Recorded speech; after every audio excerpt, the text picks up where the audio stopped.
논산 훈련소에서의 5주간의 훈련이 막 끝난 참이었다. 훈련병들은 이제 막 이등병 계급장을 달고 각자의 자대 생활을 시작하기 위해 소속 부대로 향하는 버스에 올랐다. 연신 서로의 어깨를 치며 농담을 주고받는 이들도 있었고, 가족에게서 받은 편지를 다시 읽으며 상기된 표정을 짓는 이들도 있었다. 김민주는 그들과 달랐다. 그는 마지막까지 훈련소 연병장에 홀로 남아 있었다. 같은 중대원들이 먼저 버스를 타고 떠난 뒤 그의 이름이 불렸고 그는 텅 빈 버스에 홀로 올랐다.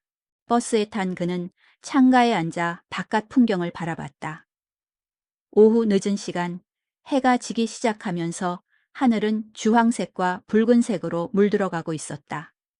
옆자리에는 아무도 없었고 버스 안은 고요했다. 다른 훈련병들이 서로 부둥켜 안고 작별 인사를 나누는 동안 그는 그저 덤덤히 서 있었다. 그에게는 작별을 고할 친구도 기약 없는 편지를 약속할 전우도 없었다. 그는 항상 혼자였고 혼자인 것이 익숙했다. 그의 삶은 늘 외로운 길 위를 걷는 것과 같았다. 버스는 한참을 달렸다. 도심의 불빛은 점점 멀어지고 창밖으로는 어둠 속에서 희미하게 보이는 산과 들판만이 펼쳐졌다. 그의 마음은 텅 빈 버스 안처럼 공허했다. 지난 삶이 주마등처럼 스쳐 지나갔다. 아버지와 어머니가 다투는 소리가 귓가에 맴돌았고 텅 빈 월세방에 홀로 남겨졌던 15살의 그 모습이 눈앞에 어른거렸다. 그는 고개를 저어 과거의 잔상을 쫓아냈다. 이제 더 이상 그런 삶은 없으리라. 군대에서 새로운 삶을 시작하리라 다짐했지만 가슴 한켠에 자리한 불안감은 쉽게 사라지지 않았다. 버스가 멈춰섰다. 운전병이 무뚝뚝한 목소리로 말했다. 마지막이다. 다 왔다. 내려. 김민주는 자리에서 일어나 가방을 챙겼다. 버스 문이 열리고 차가운 밤 공기가 안으로 훅 들어왔다. 버스에서 내리자마자 그의 눈에 들어온 것은 거대하고 칙칙한 회색빛 건물이었다. 바로 천마보병여단이었다. 산으로 둘러싸인 깊은 골짜기에 자리 잡은 부대 건물은 마치 거대한 괴물처럼 위압적으로 서 있었다. 그의 발걸음은 몹시 무거웠다. 그때였다. 덩치 큰 간부 한 명이 버스에서 내린 그를 향해 소리쳤다. 야, 신병. 꾸물거리지 말고 빨리빨리 움직여. 요즘 훈련소에서는 훈련을 개판으로 시키나. 동작이 왜 이리 느려? 그의 목소리는 매섭고 차가웠다. 김민주는 얼어붙은 듯 섰다. 그저 한두 마디 인사라도 건네줄 줄 알았건만 그에게 돌아온 것은 차가운 질책뿐이었다. 그는 고개를 푹 숙이고 예 알겠습니다 라고 대답하며 걸음을 재촉했다. 간부는 한숨을 푹 내쉬며 고개를 저었다. 간부의 뒤를 따라 걸으며 그는 군대 생활에 대한 막연한 두려움이 현실이 되는 것을 느꼈다. 훈련소에서 배운 단체 생활은 그에게 낯설기만 했다. 늘 혼자였던 그는 사람들과 어울리는 법을 잘 알지 못했다. 누군가에게 의지하는 법도, 마음을 터놓고 이야기하는 법도 잊은 지 오래였다. 이런 곳에서 과연 잘 해낼 수 있을까? 그는 다시 한번 불안감에 휩싸였다. 건물 안으로 들어서자 시끌벅적한 소리가 들려왔다. 일과를 마친 고참들이 생활관 복도에서 탁구를 치거나 헬스기구로 운동을 하고 있었다. 그들의 눈빛은 하나같이 그를 향해 있었다. 마치 동물원의 희귀 동물을 보는 듯한 시선이었다. 김민주는 그들의 시선을 피하고 싶었지만 그럴 수 없었다. 그들의 시선은 마치 칼날처럼 그의 몸을 꿰뚫는 것 같았다. 간부는 그를 한 생활관 앞으로 데려갔다. 문을 열고 들어가자 몇 명의 고참들이 침대에 앉아 잡지를 보거나 이야기를 나누고 있었다. 그들은 김민준을 훑어보더니 이내 그를 향해 말했다. 야, 신병 왔냐? 한 고참이 그를 향해 다가오더니 그의 가슴에 붙어있는 계급장을 쳐다보며 말했다. 이병 김민준, 그래, 앉아봐라. 그는 재빨리 침대 끝에 앉았다. 고참들의 시선이 여전히 그에게 머물러 있었다.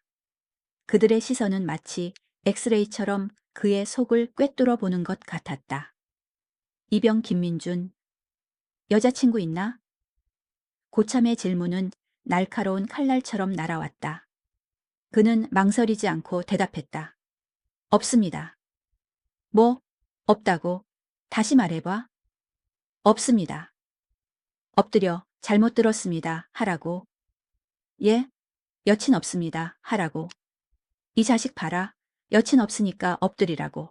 못 알아듣냐? 김민주는 당황했다. 여자친구가 없는 게 죄였나? 그는 어리둥절한 표정으로 고참을 바라봤다. 그러나 고참의 눈빛은 단호했다.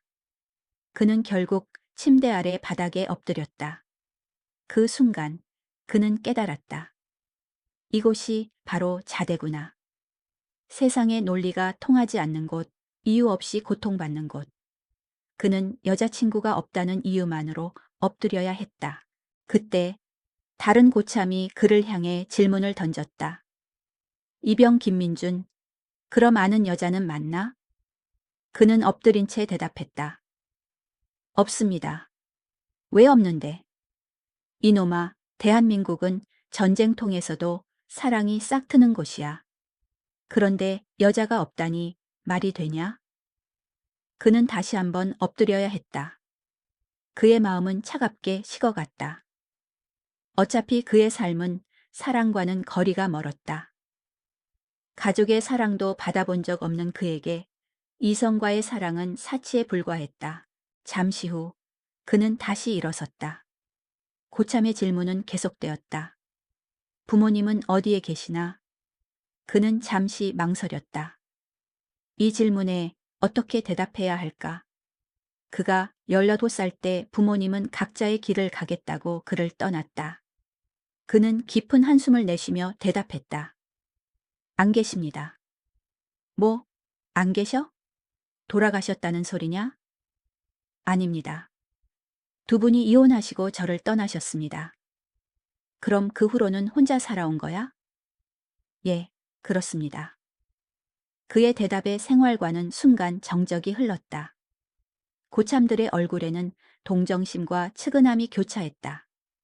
그제야 한 병장님이 천천히 입을 열었다. 얘들아, 이제 그만 갈구자. 박일두, 앉아서 편히 쉬어. 그는 얼떨떨한 표정으로 다시 침대에 앉았다. 고참들은 더 이상 그에게 질문을 던지지 않았다. 그들의 시선은 더 이상 그를 희귀 동물처럼 바라보지 않았다. 대신 그들의 눈빛에는 씁쓸함과 동정심이 서려 있었다. 그는 잠자코 앉아 있었다. 세상에 혼자 남겨진 삶. 그가 숨기고 싶었던 과거가 이렇게 쉽게 드러나 버렸다. 그는 다시 혼자였다. 수많은 사람들에게 둘러싸여 있었지만 그는 여전히 혼자였다. 그는 텅 빈 마음으로 앞으로의 군 생활을 상상했다. 그는 과연 이곳에서 버텨낼 수 있을까? 그는 아무것도 알 수 없었다. 그의 불안감은 더욱 커져만 갔다. 생활관에 들어온 지 1시간이 차에 되지 않았을 무렵이었다. 그는 멍하니 침대에 앉아 있었다. 고참들은 더는 그를 보지 않았다. 그들은 각자 탁구를 치거나 운동을 하거나 잡지를 읽으며 글을 없는 사람 취급했다. 그의 존재는 마치 투명한 유령처럼 희미해진 것 같았다. 훈련소에서부터 함께 온 동기들도 없고 아무도 자신에게 말을 걸어주지 않았다. 외로움이 뼛속까지 스며드는 듯했다. 그때 갑자기 누군가 생활관 문을 열고 들어왔다. 이병 김민준 행정관님께서 찾으신다. 빨리 따라와. 목소리의 주인공은 아까 그를 인도했던 간부였다. 그의 목소리는 여전히 무뚝뚝했지만 그에게서 화가 느껴지지는 않았다. 김민주는 재빨리 일어나 간부를 따라 나섰다. 복도를 걸어가는 동안 그는 불안했다. 혹시 자신이 무슨 잘못이라도 저지른 것일까? 아니면 고참들이 그를 괴롭혔다는 사실을 알고 행정관님께 불려가는 것일까? 수많은 추측이 그의 머릿속을 스쳐 지나갔다. 행정관실 문이 열리고 그는 안으로 들어섰다. 행정관은 책상에 앉아 서류를 정리하고 있었다. 그의 얼굴은 무표정했지만 눈빛은 날카롭고 예리했다. 그는 김민준을 보더니 손짓으로 의자에 앉으라고 했다. 김민준은 조심스럽게 의자에 앉았다. 이병 김민준 맞나? 예, 그렇습니다. 나는 이 부대의 행정관이다. 부대의 살림을 도맡아 하는 사람이지. 군대에서는 일종의 엄마다. 너에 대해 궁금한 게 있어서 불렀다. 긴장하지 말고 편하게 이야기해도 좋다. 행정관은 그에게 따뜻한 음료가 담긴 컵을 건넸다. 김민주는 컵을 받아들고 어색하게 웃었다. 그의 손은 컵에 닿자마자 얼음처럼 차가워졌다. 행정관은 그의 긴장한 모습을 보더니 다시 입을 열었다. 네오, 전공이 뭐냐? 대학은 나왔나? 김민주는 고개를 숙였다. 아닙니다. 대학은 나오지 못했습니다. 그럼 군대 오기 전에 무슨 일을 했나? 막노동을 했습니다. 행정관은 고개를 갸웃거렸다. 막노동? 어떤 막노동? 일당을 받는 모든 막노동을 다 했습니다. 건설 현장에서 곰방을 저 나르거나 시멘트를 섞는 일을 했습니다. 40kg 짐을 지고 오르는 것은 식은 죽 먹기입니다. 곡괭이나 삽질도 잘합니다. 행정관은 그의 말을 들으며 고개를 끄덕였다. 그의 표정에는 놀라움이 서려 있었다. 그래, 젊은 놈이 고생 꽤나 했군. 그래서 힘이 좋아 보이는구나. 예, 그렇습니다. 삽질을 잘한다고 했지? 그럼 너는 취사병을 해라. 그의 귀를 의심했다. 취사병이라니? 막노동을 잘한다고 말했을 뿐인데 귀를 의심하게 하는 말이 돌아왔다. 그는 어안이 벙벙했다. 예? 취사병이요? 그래, 취사병. 왜? 마음에 안 드나? 아닙니다. 그게 아니라 제가 요리를 할 줄 몰라서. 요리를 할 줄 모른다고? 하하하하. 여기서는 삽으로 밥을 퍼고 삽으로 반찬을 섞는다. 삽질을 잘한다고 했으니 넌 취사병 당첨이다. 그는 행정관의 말을 이해할 수 없었다. 이게 농담인지 진담인지 알 수 없었다. 하지만 행정관의 눈빛은 진지했다. 그는 결국 고개를 끄덕였다. 예, 알겠습니다. 그래, 잘 생각했다. 취사병은 부대의 밥을 책임지는 중요한 보직이다. 잘 해낼 거라 믿는다. 행정관과의 면담을 마치고 그는 다시 생활관으로 돌아왔다. 그는 자신의 손을 멍하니 바라봤다. 거친 삽질과 곡괭이질로 굳은 살이 박힌 그의 손은 이제 밥을 짓고 반찬을 만드는 일을 하게 될 것이다. 그는 자신의 운명을 알 수 없었다. 그의 삶은 항상 예측 불가능했다. 한 치 앞도 내다볼 수 없는 인생. 그는 그저 주어진 운명에 순응할 수밖에 없었다. 그날 밤 그는 잠을 이루지 못했다. 내일 아침부터 시작될 취사병 생활이 두려웠다. 그는 요리를 할 줄 몰랐다. 그는 요리에 대해 아무것도 몰랐다. 그가 아는 것이라곤 그저 힘들게 땀을 흘리고 돈을 버는 것뿐이었다. 그는 다시 한번 자신의 삶을 돌아봤다. 6살 때부터 혼자서 살아온 삶. 그 삶은 늘 불안하고 외로웠다. 그는 묵묵히 자신의 운명을 받아들이기로 했다. 내일 아침 그는 새로운 삶을 시작하게 될 것이다. 낯설고 두려운 삶. 하지만 그는 포기하지 않으리라 다짐했다. 그는 다시 한번 힘을 내리라 다짐했다. 새벽 4시 낯선 기상 나팔 소리가 막새 울려 퍼졌다. 김민주는 반사적으로 눈을 떴다.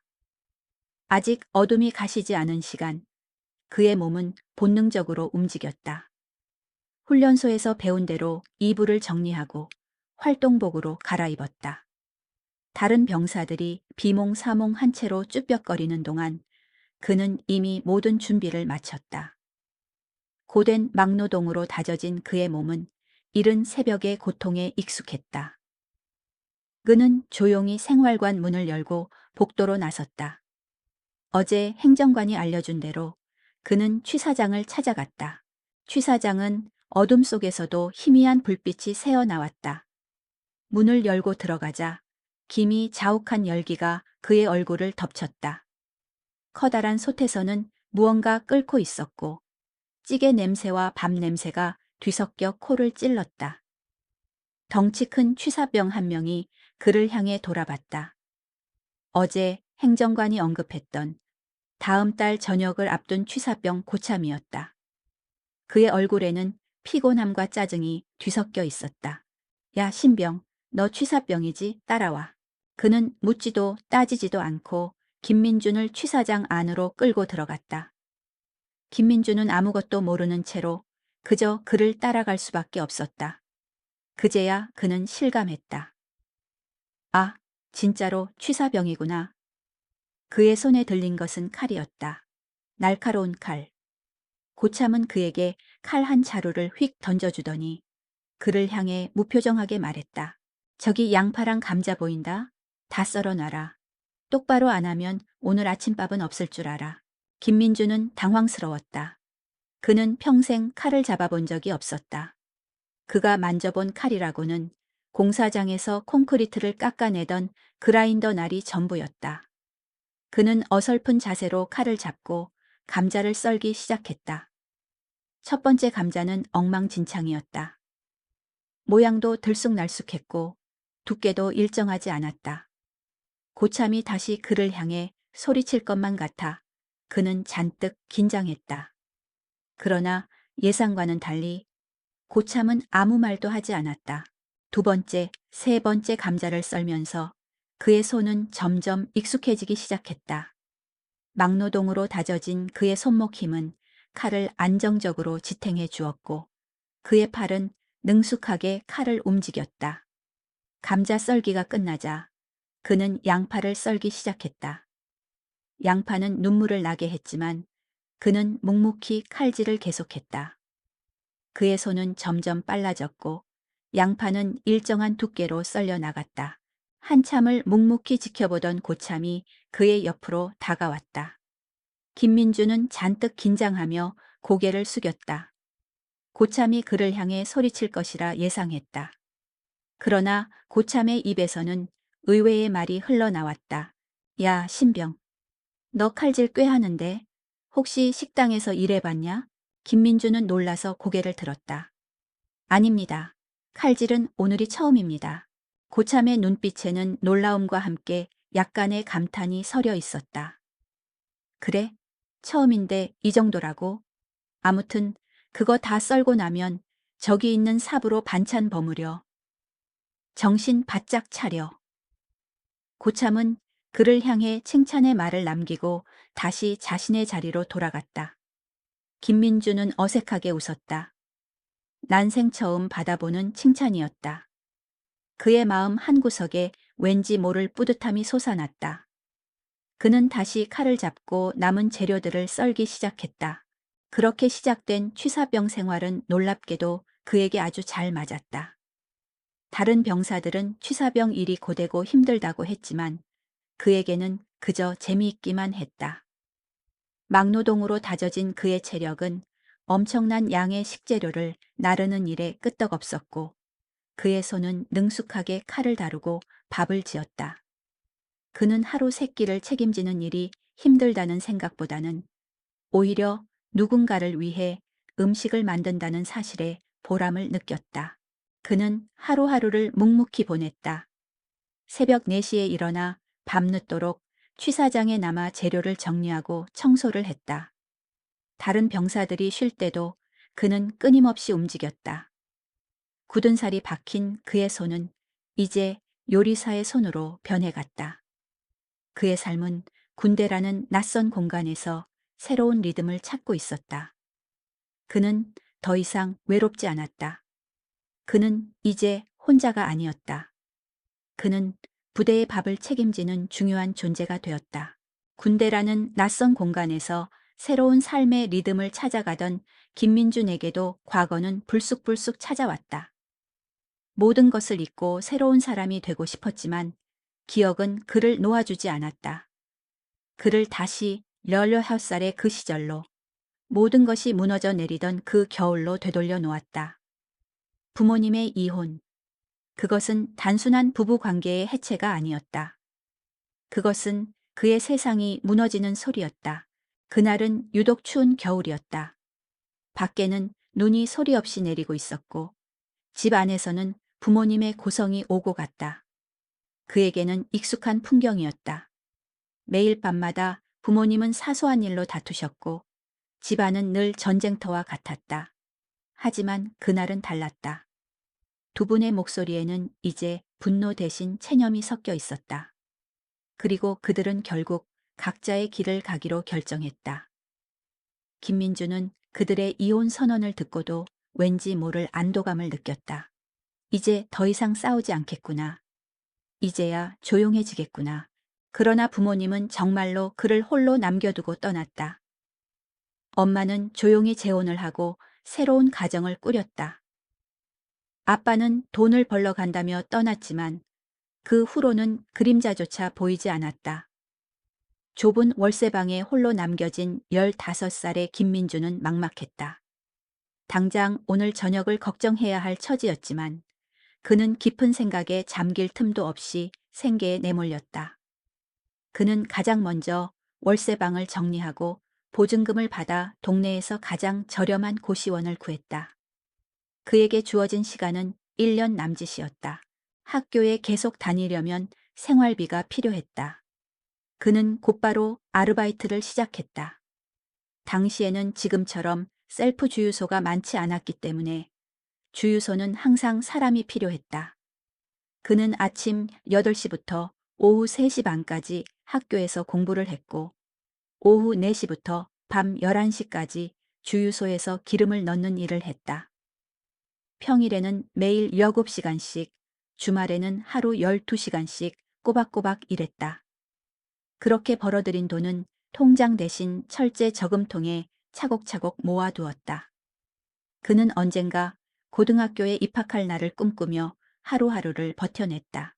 그러던 어느 날, 평소처럼 새벽 배달을 하던 그는 한 빌라 1층에서 익숙한 얼굴을 마주쳤다. 민준아, 너 민준이 맞지? 나 기억 안 나? 우리 같은 중학교 나왔잖아. 낯선 얼굴이었다. 그는 고개를 갸웃거렸다. 누구세요? 나 이지현. 미안. 같은 반이 된 적은 없어서 나는 널 알고 있었는데 넌 날 몰랐을 수도 있겠다. 아무튼 반갑다 친구야. 김민주는 당황했다. 얼굴조차 떠오르지 않는 친구가 그에게 다가와 친구라고 말하는 것이 어색했다. 그는 정중하게 인사를 건네고 돌아서려 했다. 그러나 이지현은 그를 그냥 보내주지 않았다.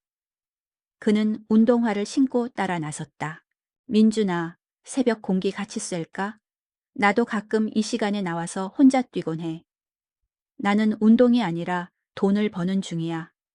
지현아, 고맙긴 한데 솔직히 방해가 돼. 혼자 뛰고 들어가. 김민준의 날카로운 말에도 이지현은 굴하지 않았다. 그는 민준의 뒤를 조용히 따라 걸었다.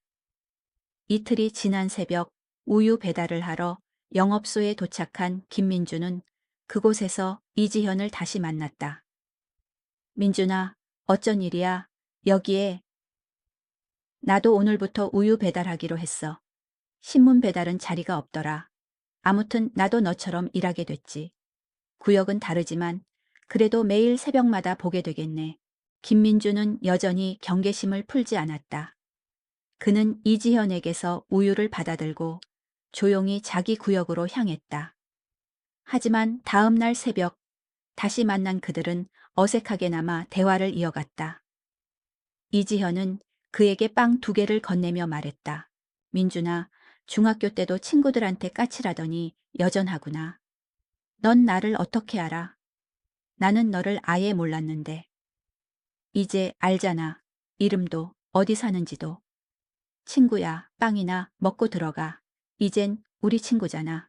김민주는 이지현이 건네는 빵을 처음엔 거절하려다가 예의가 아닌 것 같아 받아들었다. 그들은 좁은 인도 위에 나란히 앉아 빵을 우걱우걱 씹으며 대화를 이어갔다. 민준아, 네어 학교 안 다니고 이렇게 일만 하는 거 안 힘드냐? 할만해. 사람은 적응하는 동물이라잖아. 혼자 지내기엔 딱 좋은 공간이야. 김민주는 자신의 삶에 대해 담담하게 말했다. 그러나 이지현의 눈빛은 그를 불쌍하게 여기지 않았다. 대신 존경심이 서려 있었다. 솔직히 말해서 나 중학교 때부터 널 멋있다고 생각했어. 키도 크고 힘도 있어 보이고 약한 애들 괴롭히는 일진이랑 싸운 적도 있었잖아. 너 카리스마 있었고 지금도 그래. 김민주는 얼굴이 붉어졌다.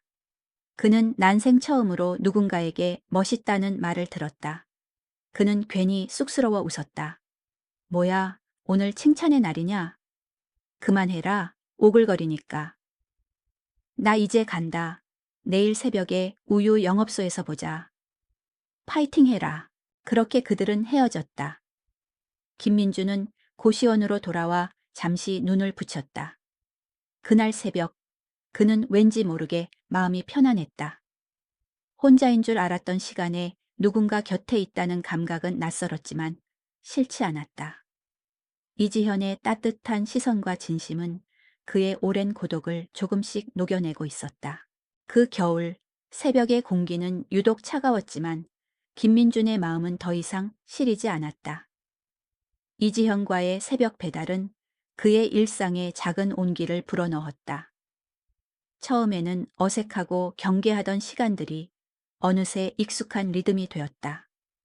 매일 새벽 우유 영업소에서 서로 마주치고 각자의 구역으로 흩어졌다가 다시 고시원 앞에서 만났다. 돌처럼 단단했던 그의 마음도 이지현의 꾸준한 진심에 조금씩 깎여 나가듯 부드러워졌다.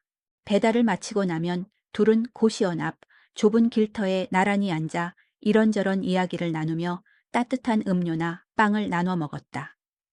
이지현은 민준에게 학교 생활 이야기를 들려주었고 민준은 자신의 막노동 생활 이야기를 숨김없이 털어놓았다. 그 짧고 조용한 새벽의 동행이 그에게는 하루를 시작하는 가장 따뜻한 의식이 되었다. 이지현은 민준의 삶을 동정하거나 불쌍하게 여기지 않았다. 그는 언제나 민준을 있는 그대로의 인간으로 친구 대 친구로 바라봐 주었다. 그 존중 어린 시선 하나에 민준의 오랜 고독은 스르르 녹아내렸고 그는 조금 더 따뜻한 인간이 되어가고 있었다. 이지현은 민준과의 약속을 지켰다. 그는 고등학교 3학년이 되어 입시에 집중해야 할 시기가 올 때까지 1년 넘게 우유 배달을 계속했다. 그러던 어느 날 그는 민준에게 말했다. 민준아, 나 이제 우유 배달 그만해야 할 것 같아. 수능 준비하려면 시간이 모자라. 그래, 열심히 해. 내 꿈을 위해. 넌 이제 어떻게 할 거야? 고등학교 졸업하고 곧바로 막노동 시작했잖아. 검정고시는 봤어?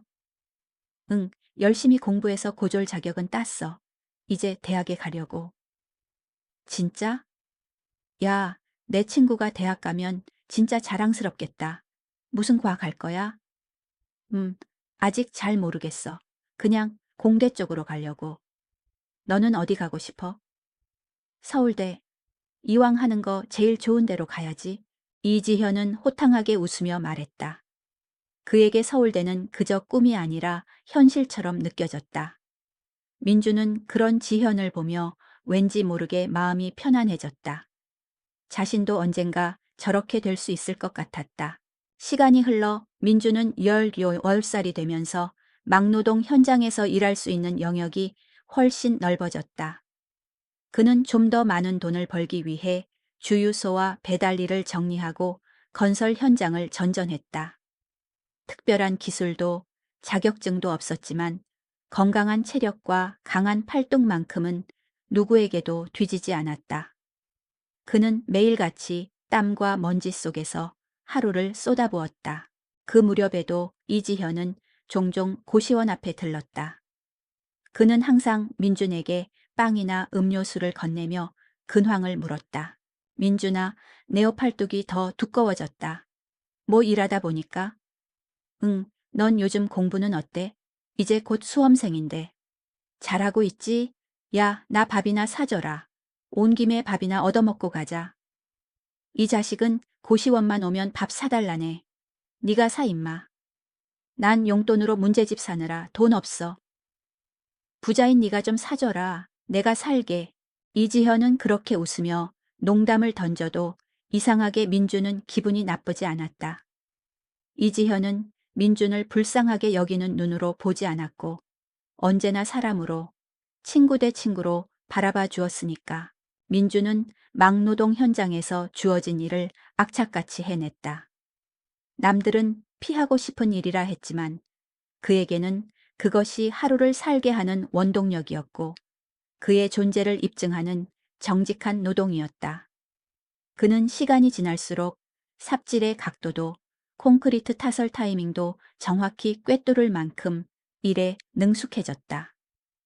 일당이 오르자 일하는 맛이 달라졌고 돈은 쓸 틈도 없이 통장에 차곡차곡 쌓였다. 어느덧 23살, 그는 꽤 많은 돈을 모았고 세상 그 누구에게도 손 벌리지 않고 살 수 있다는 자신감이 생겼다. 한편 그의 친구 이지현은 서울대는 아니지만 이름만 대면 다 아는 명문대에 당당히 합격했다. 캠퍼스 생활에 눈코 뜰 새 없이 바빴지만 그는 여전히 민준을 잊지 않고 찾아와주는 친구였다. 민준은 지현의 모습을 보며 그동안 마음속으로만 꿈꾸던 대학을 자신도 도전해보기로 결심했다. 그래서 막노동을 내려놓고 수능 공부를 시작하려 마음을 굳혔다. 책을 사서 책상에 앉아 미래를 그리며 조심스럽게 한 걸음을 떼려는 순간 뜻밖의 우편물이 그를 기다리고 있었다. 고시원 총무가 전해준 우편물에는 입영 통지서라고 쓰여 있었다. 입대 날짜까지 친절하게 인쇄되어 있었고 그 종이 한 장은 민준의 모든 계획을 단숨에 무너뜨렸다. 입영 통지서. 단 3글자로 이루어진 단어가 김민준의 모든 미래 계획을 산산조각 냈다. 그는 멍하니 통지서를 바라봤다. 생활 빈곤으로 인해 군 면제 판정을 받았던 그였다. 하지만 그가 막노동으로 벌어들인 소득이 군 당국에 보고되면서 상황은 완전히 달라졌다. 그는 그 사실을 전혀 알지 못했다. 그저 성실하게 일하고 돈을 모으면 모든 것이 해결될 것이라 믿었다. 그의 무지함과 순진함이 이렇게 큰 결과를 초래할 줄은 꿈에도 몰랐다. 그는 결국 모든 것을 내려놓고 군대에 가기로 했다. 아니, 선택의 여지가 없었다. 가야만 했다. 입대 한 달 전, 그는 하던 일을 모두 정리했다. 10수년 만에 처음으로 갖는 긴 휴식이었다. 그러나 몸은 일어날 시간에 눈이 떠졌고 손은 무언가를 들어야 할 것처럼 허전했다. 그의 삶은 노동 그 자체였다. 노동이 없는 삶은 그에게 낯설고 공허했다. 그날 대학 생활로 바쁘게 지내던 이지현이 고시원 앞으로 찾아왔다. 그는 조용히 앉아있는 민준의 옆에 말없이 앉았다. 한참을 그렇게 앉아 있었을까. 이지현이 먼저 입을 열었다. 민준아, 나 군대 간다. 뭐? 야, 너 면제라며? 나도 그렇게 알았지. 생활 빈곤 때문에 면제일 줄 알았는데 내가 돈을 벌었잖아. 그게 문제였어. 결국 이병 통지서가 날아왔더라고. 와, 진짜냐? 야, 그럼 어떡하냐? 나는 군대 안 가는데. 네가 왜 군대를 안 가? 중학교 때 축구하다가 무릎 다친 거 그것 때문이지. 십자인대 수술 받았잖아. 그때 그 수술로 면제받았어. 민주는 이지현의 말에 허탈하게 웃었다. 이지현은 왠지 모르게 미안한 표정을 지었다. 아, 근데 진짜 미안하다. 나는 군대 안 가는데 너만 가게 돼서. 야, 놀리는 거냐? 참나. 하긴 너는 군대 안 가도 되지. 나는 꼭 가야 하고. 하하. 민주는 애써 웃으며 말했다. 그는 마음 단단히 먹고 공부하려고 했는데 하늘이 참 자신을 돕지 않는다고 생각했다. 이지현은 말없이 그의 어깨를 토닥였다. 한참을 아무 말 없이 그렇게 앉아 있었다. 입대까지 일주일을 남긴 어느 날, 문득 친구 이지현의 얼굴이 보고 싶어 연락을 했다. 하지만 휴대폰은 묵묵부답이었고 문제도 응답이 없었다. 무슨 일이 있나 싶어 그는 예전 이지현이 그랬듯 무작정 지현의 집 앞으로 찾아갔다. 어릴 적 친구를 기다리던 마음처럼 아무 말 없이 골목길에 서서 기다렸다.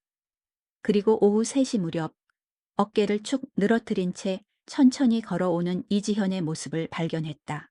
지현아, 어깨가 왜 이렇게 처졌냐? 무슨 일 있어? 공부가 그렇게 힘들어?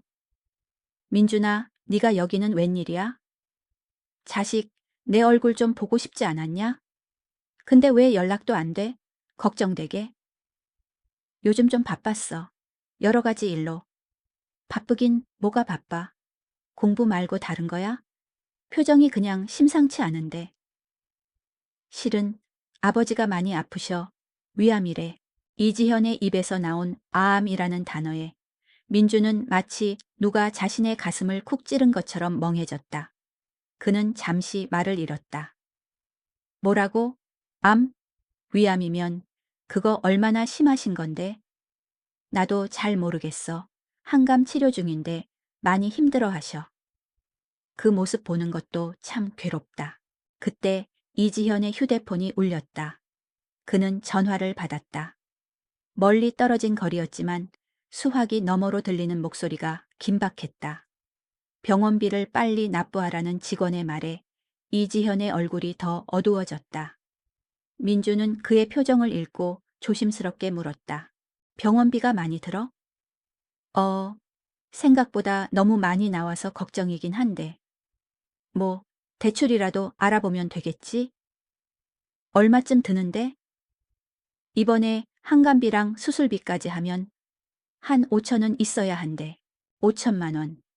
민준에게는 꽤 큰 돈이었지만 그가 모아놓은 돈으로 충분히 해결할 수 있는 금액이었다. 그는 잠시 고민에 빠졌다. 지현아, 너도 네 아버지도 많이 힘들겠다. 우리 오늘 같이 밥 한 끼 하자. 그래, 민준아, 나 집에 좀 들렀다가 병원 가봐야 해. 다음에 다시 얘기하자. 너 입대 전에 내가 맛있는 거 사줄게. 이지현을 보내고 돌아오는 길, 민준의 마음은 무거웠다. 그에게는 이지현의 아버지 병원비를 도와줄 수 있는 돈이 있었다. 하지만 그 돈은 그가 10여 년간 피땀 흘려 모은 그의 삶 그 자체였다. 그 돈으로 그는 미래를 꿈꿨다. 대학에 가고 남들처럼 평범한 가정을 꾸리는 삶을 살고 싶었다. 그 돈을 모두 쓴다면 그의 미래는 또다시 불투명해질 것이다. 고시원 앞에 도착한 그의 눈에 절대 보고 싶지 않았던 한 얼굴이 들어왔다. 아버지였다. 민주는 심장이 쿵 내려앉았다. 민준아, 잘 지냈냐? 여긴 또 웬일이세요? 이 자식, 아비를 보고 한다는 소리가 고작 그거냐? 이놈아, 너 요즘 돈 좀 모았더라? 통장에 5천이나 있던데. 민준의 등골이 서늘해졌다. 설마 또. 그는 두 팔을 벌려 아버지의 길을 막았다. 닥쳐요. 그 돈은 제가 막노동으로 피땀 흘려 번 겁니다. 그렇게 쉽게 가져가려 하지 마세요. 어허, 아비가 좀 쓰겠다는데 뭘 그렇게 날카롭게 굴어. 절대 못 갑니다. 통장, 도장 다 두고 가세요. 그 순간 아버지의 주먹이 민준의 눈가를 향해 날아왔다. 눈앞이 번쩍하면서 세상이 흐려졌다. 눈을 비비며 고개를 들었을 땐 아버지는 이미 멀리 달아나고 있었다. 대체 내 인생은 왜 이 모양이야? 아버지라는 사람은 자식이 피땀 흘려번 돈을 훔쳐가는 도둑놈이고 엄마라는 사람은 재혼하고 나서 연락 한 번 없지. 학교도 못 다니고 개고생하면서 살아왔는데 끝까지 내 뜻대로 되는 게 하나도 없네. 이런 세상이라면 그냥 다 끝내버리겠어. 그는 고시원 앞 골목에 주저앉아 고래고래 소리를 질렀다. 그의 절규는 메아리처럼 울려 퍼졌다. 김민준의 절규는 차가운 겨울 공기를 갈랐다. 그는 털썩 주저앉아 엉엉 울었다. 세상이 자신을 버린 것만 같았다. 그가 피땀 흘려 모은 돈, 그가 꿈꾸던 미래, 그 모든 것을 아버지가 한순간에 앗아갔다는 사실이 그를 무너뜨렸다. 그는 울다 지쳐 길바닥에 쓰러졌다. 그때였다. 멀어졌던 아버지의 발소리가 다시 가까워졌다. 민주는 고개를 들었다. 또 때리려나?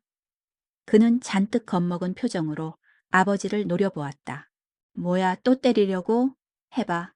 아버지는 아무 말 없이 민준을 내려다봤다. 그의 얼굴에는 분노 대신 알 수 없는 감정이 스쳐 지나갔다. 이 자식이 많이 컸네. 밥은 먹었냐? 그 말과 함께 아버지는 손에 들고 있던 통장과 도장을 조용히 내밀었다. 민주는 믿을 수 없다는 표정으로 아버지를 바라봤다. 지금 뭐 하자는 겁니까? 네가 그렇게까지 절규하는데 아비가 이 돈을 가지고 도망칠 수 있겠냐? 받아. 아버지는 떨리는 손으로 통장을 내밀었다. 민주는 망설이다가 통장을 낚아챘다. 내가 못나서 미안하다. 그리고 네 엄마 일도 내가 대신 사과할게. 진심이다. 민주는 코웃음을 쳤다. 막말하니까 바로 태도 바꾸시네요. 참 어이가 없네. 내 말 들으니까 정신이 번쩍 들더라. 아들 밥이나 먹으러 가자. 내가 살게. 그렇게 민주는 생각할 틈도 없이 아버지의 손에 이끌려 동네 허름한 해장국집으로 들어갔다. 테이블에 마주 앉은 그 자리, 수십 년 묵은 어색함과 분노가 한데 뒤얽혀 있었다. 아버지는 조용히 국밥을 주문했다. 너 군대 간다며? 영장 받다. 네, 다음 주에 입대해요. 나는 평발이라 방위산업체에 다녀왔는데 너는 현역 가는구나. 민주는 그 말이 자랑인지 아니면 놀리는 말인지 분간할 수 없었다. 지금 그게 자랑이에요? 아니면 날 놀리는 거예요? 아니야. 여러모로 미안하다고. 민준아. 아빠 많이 미워해라. 그래도 언젠가는 내게 아버지 노릇 제대로 하러 갈게. 민주는 아버지를 물끄러미 바라봤다. 처음으로 그의 앞에서 작아진 모습이었다. 처음으로 자신이 아버지를 내려다볼 수 있었던 순간이었다. 그는 아무 말 없이 국밥을 비웠다. 밥을 다 먹고 나오자 아버지는 조용히 그를 배웅했다. 입대 전날 민주는 조용히 고시원에 들어가 짐을 정리했다. 낡은 가방 하나에 입대 물품을 하나하나 챙겨 넣고 나니 이곳에서의 지난 시간들이 눈앞을 스쳐 지나갔다. 매일 새벽을 열던 배달길, 저녁마다 붉게 저물던 하늘, 그리고 그 하늘 아래에서 함께 웃던 친구 이지현의 얼굴까지. 그는 모든 것을 정리한 뒤 곧장 이지현의 아버지가 입원해 있는 병원으로 향했다. 그날따라 그의 발걸음은 무겁지 않았다. 오히려 마음이 잔잔했다. 병원 로비에 도착한 그는 수납 창구 앞에서 조심스럽게 입을 열었다. 저기요, 김주석 씨. 여기 입원 중이시죠? 보호자 이름이 이지현일 겁니다. 제 친구 아버님이신데 병원비를 대신 내고 싶어서요. 직원은 처음엔 장난인 줄 알았는지 잠시 눈을 크게 뜨고 그를 쳐다봤다. 민주는 바닥에 내려둔 사과 박스를 들어 조심스럽게 올렸다. 직원은 박스를 열자 꽉 채워진 현금이 모습을 드러내자 얼굴이 단번에 굳어졌다. 직원은 조심스럽게 박스를 안쪽으로 들여가더니 돈을 세기 시작했다. 한참이 지난 뒤 직원은 조용히 그에게 봉투 하나를 건넸다. 치료비와 수술비, 입원비 모두 수납 처리됐습니다. 잔액은 48,000원입니다. 민주는 봉투를 받아들고 아무 말 없이 병원을 나섰다. 그는 병실로 올라갈까도 고민했지만 이지현을 마주보는 순간 자신이 울어버릴 것만 같았다. 그는 일부러 조용한 퇴장을 택했다. 누군가의 인생에 깊이 스며들고도 아무 말 없이 떠나는 것도 우정일 수 있다는 생각이 들었다. 병원을 나와 서울역으로 향했고 사람들 틈에 섞여 표를 끊었다. 무거운 가방을 끌고 플랫폼에 서니 기차가 멀리서부터 천천히 다가왔다. 그 안에는 훈련소 근처 숙소로 향하는 그의 하루치 쉼표가 담겨 있었다. 그날 밤 그는 숙소 침대에 누워 처음으로 아무 걱정 없이 잠을 잤다. 온몸이 편안했고 마음은 이상하리만큼 평화로웠다. 누군가를 위해 썼던 돈, 그것은 그의 인생에서 가장 값진 지출이었다. 입대 후 한 달, 김민준의 군 생활은 뜻밖에도 순탄했다. 매일 새벽 4시 기상 나팔 소리와 함께 시작되는 고된 취사병의 삶은 그에게 익숙한 노동의 연장선이었다. 다른 병사들이 잠든 시간, 그는 거대한 솥 앞에서 밥을 짓고 국을 끓였다. 그의 손은 이제 능숙하게 칼과 국자를 다루었고 그의 요리는 병사들의 입맛을 사로잡았다. 처음에는 그를 탐탁지 않게 여기던 선임들도 그의 성실함과 뛰어난 요리 실력에 점차 마음을 열었다. 그는 취사병 에이스로 불리며 부대 내에서 인정을 받기 시작했다. 고독했던 그의 삶에 소소하지만 확실한 만족감이 자리 잡았다. 그러던 어느 날 오후 평소처럼 주방에서 저녁 식사 준비를 하던 그에게 불현듯 중대장님의 호출이 떨어졌다. 이병 김민준, 중대장실로 와. 목소리는 단호했고 그에게는 그저 불안감으로 다가왔다. 무슨 잘못을 한 걸까? 그는 머릿속으로 지난 며칠간의 일들을 되짚어봤다. 식자재 창고 문을 제대로 잠그지 않았나? 아니면 밥을 태우기라도 했나? 아무리 생각해도 특별한 실수는 없었다. 그는 땀으로 범벅된 작업복을 갈아입고 잔뜩 긴장한 채 중대장실로 향했다. 중대장실 문을 열고 들어가자 중대장님은 날카로운 눈빛으로 그를 쳐다보고 있었다. 그의 표정은 심각했다. 이병 김민준, 부르셨습니까? 김민준, 너 혹시 무슨 사고라도 쳤냐? 사고요? 아닙니다. 저는 취사장에서 일만 열심히 했습니다. 그래? 그럼 대체 왜 대대장님이 너를 찾는 거야? 김민주는 어리둥절했다. 중대장님도 상황을 잘 모르는 듯했다. 중대장님은 한숨을 쉬며 그에게 말했다. 야, 같이 가자. 대대장실로. 나도 좀 쫄린다. 대대장실로 향하는 복도는 평소보다 길게 느껴졌다. 그의 심장은 불안감으로 쿵쾅거렸다. 대대장실 문이 열리고 그는 중대장님과 함께 안으로 들어섰다. 대대장님은 책상에 앉아 그들을 기다리고 있었다. 왔군. 중대장은 나가봐. 중대장님이 경례를 하고 나가자 방 안에는 그와 대대장님 단둘만 남게 되었다. 팽팽한 긴장감이 방 안을 감돌았다. 대대장님은 그를 위아래로 훑어보더니 입을 열었다. 네가 민준이지? 예, 이병 김민준입니다. 너 혹시 사고라도 쳤나? 아닙니다. 저는 취사장에서 열심히 일만 했습니다. 그래, 그럼 혹시 가족 중에 군인이 있나? 아닙니다. 아무도 없습니다. 대대장님의 눈빛은 혼란스러웠다.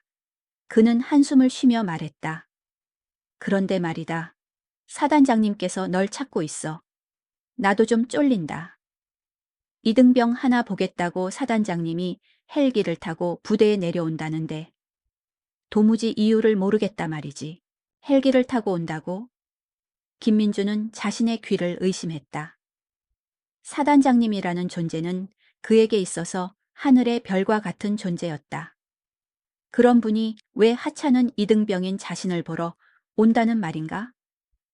그의 머릿속은 온통 물음표로 가득 찼다. 헬기를 타고 오신다고요? 그래, 진짜 헬기 타고 온다니까. 네가 혹시 사적으로 사단장님을 아는 건 아니냐? 전혀 모릅니다. 얼굴도 뵌 적 없습니다. 됐다. 일단 나가자. 헬기 금방 도착하신다니까 같이 헬기장으로 가보자. 김민주는 멍한 정신으로 대대장님의 뒤를 따랐다. 부대에 헬기장이 있다는 건 알고 있었지만 그동안 헬기를 본 적은 한 번도 없었다. 그런데 사단장님이 이등병 하나 보겠다고 직접 헬기를 타고 오신다니. 온몸이 굳고 숨이 조여들었다.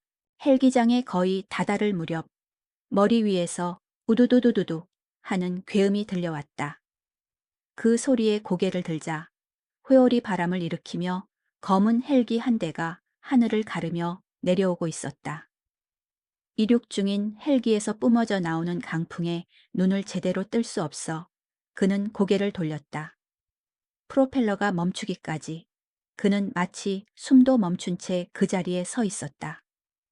사단장님이 헬기에서 내리자 대대장님과 그는 곧바로 큰 소리로 경례를 올렸다. 자네가 민준이야? 예, 이병 김민준입니다. 그래, 좋아. 대대장은 이만 가보게. 민준이는 나랑 같이 면회장으로 가자고. 면회 말씀이십니까? 저는 면회 올 사람이 없습니다. 어허, 그럼 지금 사단장이 거짓말하고 있다는 건가? 김민주는 당황해서 말실수를 했다. 아닙니다. 말실수였습니다. 죄송합니다. 죄송하다가 군 생활이 끝난다. 당장 따라와. 그날은 정말 벼락을 맞은 것처럼 예상치 못한 일들의 연속이었다. 중대장님 호출에 놀라 대대장님을 만나고 그 대대장님이 또 사단장님께 데려가고 급기야 헬기장까지 가서 진짜 사단장님과 면담을 하고 이제는 면회장까지 함께 걷고 있다니. 이게 현실인지 꿈인지 정신이 아득했다. 그리고 이윽고 도착한 면회장. 그곳에서 그는 그만 너무 놀라서 입을 벌리고 말았다. 도무지 이 상황이 믿기지 않았다. 면회장은 조용했다. 그러나 김민준의 심장은 천둥처럼 울렸다.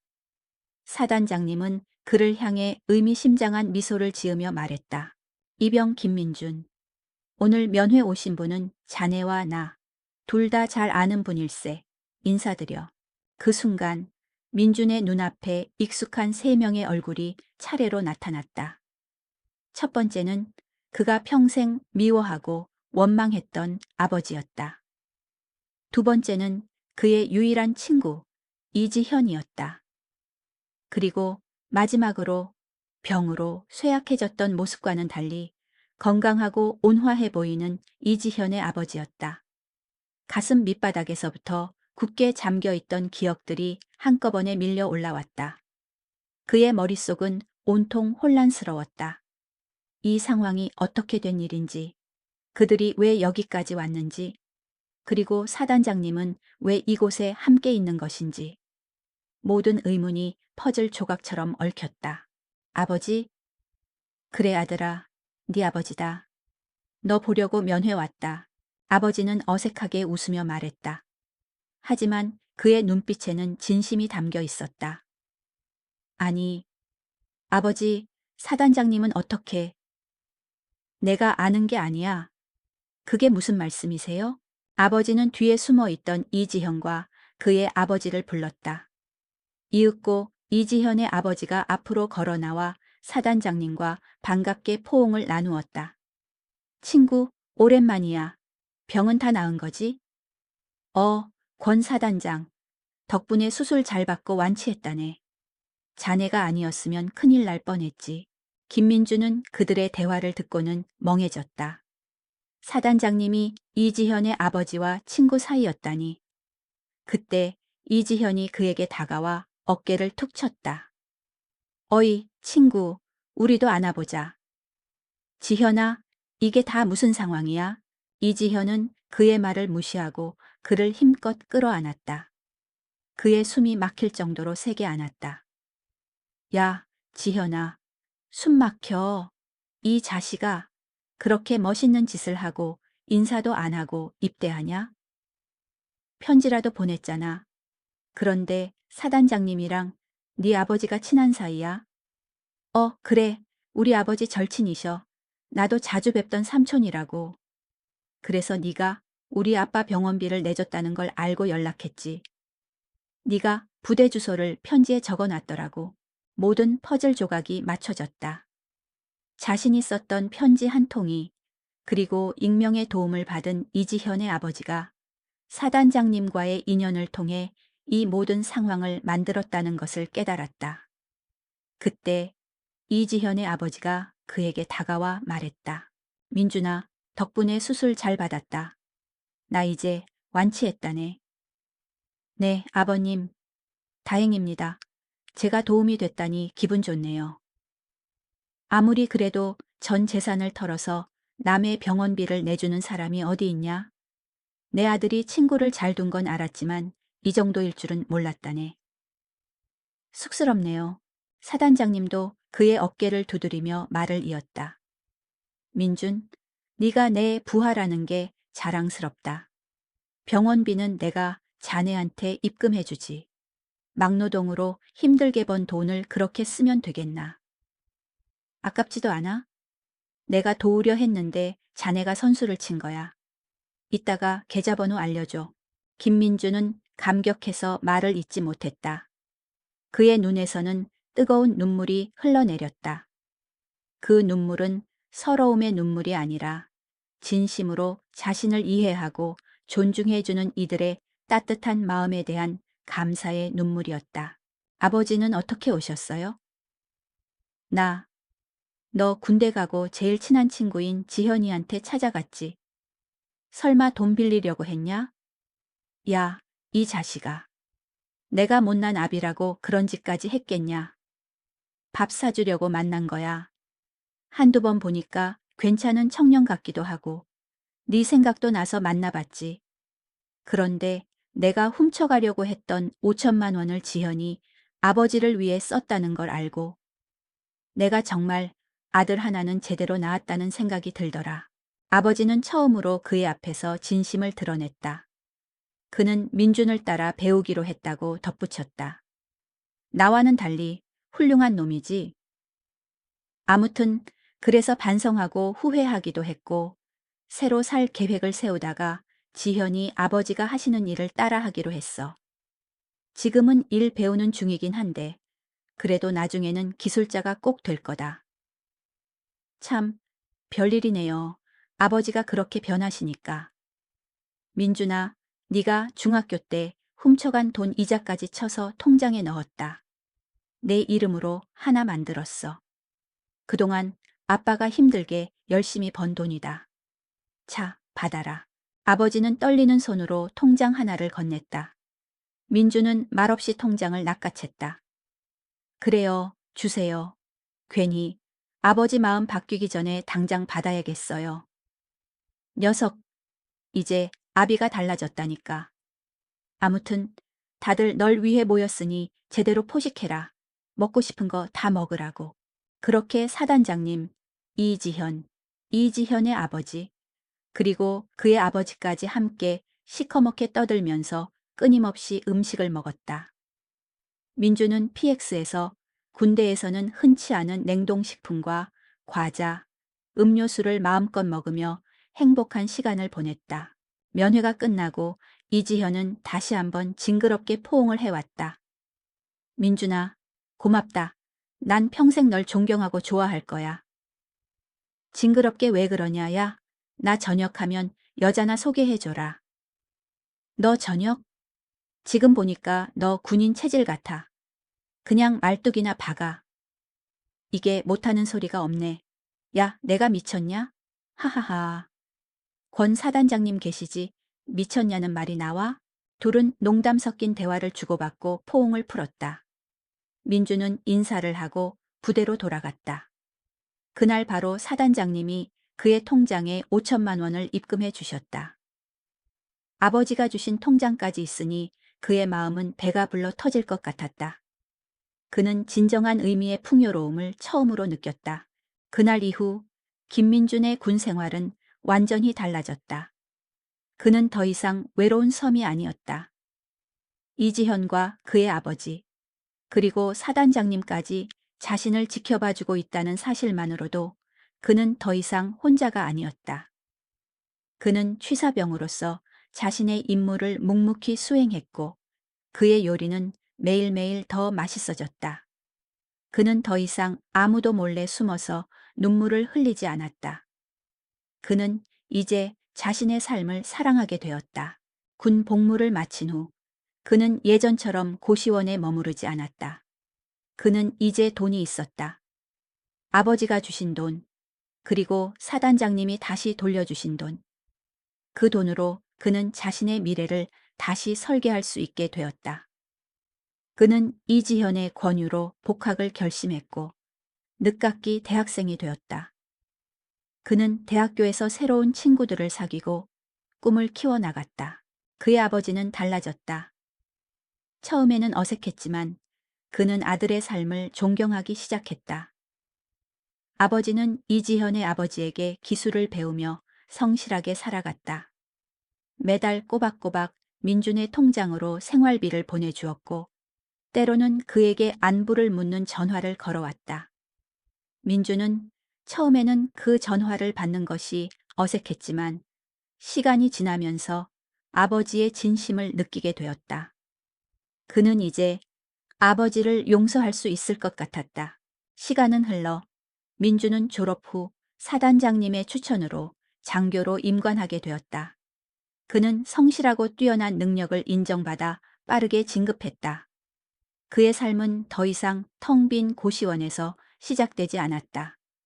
그는 이제 넓은 아파트에서 사랑하는 아내와 두 아이와 함께 살고 있었다. 그의 아이들은 행복하고 밝았다. 그들의 눈에는 슬픔이나 외로움의 그림자가 없었다. 이지형과의 우정은 여전히 견고했다. 그들은 이제 중년의 남자가 되어 각자의 자리에서 성공했다. 이지현은 촉망받는 변호사가 되었고 민주는 훌륭한 군인이 되었다. 그들은 종종 만나 함께 술을 마시며 옛날 이야기를 나누었다. 그들의 이야기 속에는 춥고 배고팠던 새벽, 함께 우유를 배달하던 시절의 이야기가 담겨 있었다. 그리고 그 이야기의 끝에는 언제나 따뜻한 미소가 번졌다. 어느 날 이지현이 민준에게 물었다. 민준아, 혹시 후회해? 그때 우리 아버지한테 돈 줘서? 만약 그때 그 돈이 없었더라면 넌 아마 더 일찍 공부를 시작했을 거고 지금쯤 교수가 되어 있었을지도 모르잖아. 민주는 빙그레 웃으며 대답했다. 후회? 아니, 단 한 번도 후회한 적 없어. 그때 내가 너희 아버지한테 돈을 주지 않았더라면 나는 평생 너희한테 미안한 마음을 가지고 살았을 거야. 게다가 내 인생이 지금처럼 완벽하지 않았을지도 모르지. 오히려 난 감사해. 그 덕분에 내가 얼마나 귀한 사람인지 깨닫게 되었으니까. 그리고 우리 아버지가 변하는 모습을 보게 되었으니까. 그의 삶은 이제 더 이상 외롭지 않았다. 그는 이제 혼자가 아니었다. 그의 곁에는 항상 그를 믿어주고 사랑해주는 사람들이 있었다. 그리고 그는 그들에게 받은 사랑을 다시 세상에 나누어 주며 살고 있었다. 그의 인생은 진정한 의미의 풍요로움을 찾은 뒤에야 비로소 시작된 것이었다.